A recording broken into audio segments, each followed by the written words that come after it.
Hi guys, and welcome back to Ghost the Webway. So today I wanted to look a little bit at all of these leaks and rumours that have been flying around about the Eldari Combined Codex. I don't think I've ever seen anything quite like it in all of my time in this hobby. So yes, it seems that the rumour has been all but confirmed that we are going to be getting a combined Eldari Codex, similar to the Drukhari one. So the idea is that it's going to include Craftworlds, Harlequins, Ynnari, and Corsairs, which is interesting. It would be nice to see the Corsairs kind of come back a little bit. I know they were a bit niche from Forge World mostly, but for Corsairs players, this can only be a good thing. For Harlequins players, it could be a little more limiting. So the fact that we are being rolled into one codex, in some ways it's understandable because we're quite such a niche faction, but the hope is that it's not going to take too much away from the flavour of playing a pure Harlequins army. So we will see kind of how that plays out. Either way, I've got mixed feelings about it, but overall there's not much you can do about it, so might as well just carry on, you know? And I've sort of compiled a bit of a list of everything that I've heard directly about the Harlequins, although it's mostly been Craftworld stuff. So we've got the Harlequins Penelope, which is that we keep our advance and charge, and we keep our 4+ invuln save. But it does look like we might be losing fallback, shoot, and charge, which could limit our options a little bit in terms of maneuverability. Seen in a vacuum, this could be quite damaging towards us. But on the other end, I do think there are different ways in which we can start doing the same kind of shenanigans or tricks, or maybe it will just play into a slightly different style. We're also still able to move over terrain and models just like we could before horizontally. But in addition, we are now getting a -1 to hit in melee. This is the rumor anyway. So this could be quite interesting because it kind of pushes players to do what I've wanted from the Harlequins for a long time. I mean, I don't feel like we should just be sat in transports and shooting with pistols. It feels like the army was designed to an extent to be very fast, very maneuverable, and very good in melee. And so giving the -1 in melee encourages us to get into that close combat and to hopefully do some damage, and also mitigates the damage that we would then get back. So I do think this is a positive thing. It would be pushing us towards a bit of a different play style for people who haven't been playing the current Frozen Stars troop spam meta. So it'd be interesting. Now this one's a bit more contentious, and I'm not sure if I'm particularly on board of it. I'm a bit split on this one, but the rumor is that we're only getting 3 masks, and those are now light, twilight, and dark. So we lose Soaring Spite, Frozen Stars, Dreaming Shadow. I don't know how I feel about this one. In some ways, it can be a positive for anyone who is playing competitively and has spent, a year or a long time beautifully painting this Soaring Spite or this Midnight Sorrow or this Frozen Stars scheme. In that case, you keep the scheme. There's no issue and no question about it. So that would, in some ways, be a positive for everyone who's put so much effort into a color scheme from the book in terms of being able to play whatever they want, really. But it does limit our options, and unfortunately, what I wouldn't want to see is for us to lose a lot of the lore that goes around those masks, because that would be a bit sad, I have to say. Another new rumor at the moment is that we are getting a new unit, but we're not necessarily getting it in the Codex. This is something that we've seen quite a lot at the moment in 9th edition from GW, is that it will be a kill team unit, and my money would be on mimes, because we've already seen them in the lore, and they are the stealthy Harlequins. They are the ones that are supposed to be more the infiltrators, assassins, and etc., etc. So that would be where I would imagine they would go with it. You never know. But it would be amazing just to see a little bit more diversity in our unit choices, and mimes or some kind of infiltrating unit would be a fantastic bonus to us. I do think it would be great to see at least one more unit for us, particularly with the fact that most of our things are characters. So I'm really happy about that one. I also am not really interested in having any more characters. I think the 4 that we have are pretty good. And as long as they stay strong and stay viable, then I'm really happy to see a new Harlequins unit. Next up, we are apparently keeping our own secondaries. And we have seen an example of a secondary to do with the Shadow Seer, which is Weave Veil, which is the idea that we weave an enemy unit using the Shadow Seer. It's a psychic power, essentially, which becomes more difficult to cast as we carry on. And the idea is for a Shadow Seer to bop around and then weave different units. It's an interesting one. It doesn't look like it's the strongest one, but it could definitely mitigate the fact that I don't think that the current playstyle or the current primaries really and the secondaries really give us enough really to work with. So I think it's an interesting one. I think I would be taking it sometimes, and sometimes I really wouldn't. We also keep other stratagems, and the idea is that we'll still have Fire and Fade, just like everyone else, but Harlequins specifically will be able to jump back into transports, which is going to be unique to us out of everyone else in the book, which is an interesting one, but also, quite fluffy, and I quite like that we should be able to do that. So we can still do things a little bit like our Soaring Spike strat, where we can go in there, shoot a little bit, jump back in, whatever else, and then leave in the transport. It's not quite as good, but at least we are still able to do that. Excuse me. The Shuriken Cannon is getting a buff. I don't think that really surprises anyone. It should, and supposedly it's got damage 2 and AP 1 now. And then we get a further -2 to the AP if we roll on a 6. This would be amazing on all of our transports and on even the Void Weaver as well. If their gun is buffed as well, then we're looking at a little bit more damage output, and obviously on Sky Weavers, which is where I'm looking at it. So I've magnetized all of my cannons now because I would like to be able to access that if the Haywire Cannon goes the same way as the Drakari one. Okay, another rumor, again, this one's kind of sort of off the cuff, but it's an interesting one, which is that enemy units cannot re-roll their hits against Star Weavers, Sky Weavers, and presumably Void Weavers.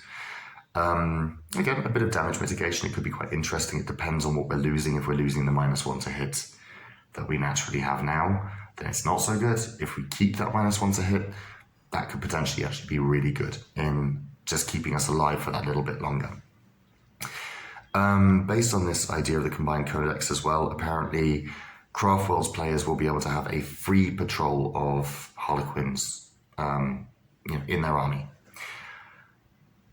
Yeah, I mean, it doesn't incentivize you much to play pure, because within the free patrol, apparently you still keep all of the bonuses. So unfortunately, it might mean that pure Harlequins players are definitely going to be pushed down a tier and probably not so common. On the other hand, if it brings more players in, that can only be a positive for the faction. Moving on, apparently there's going to be a full weapons rework.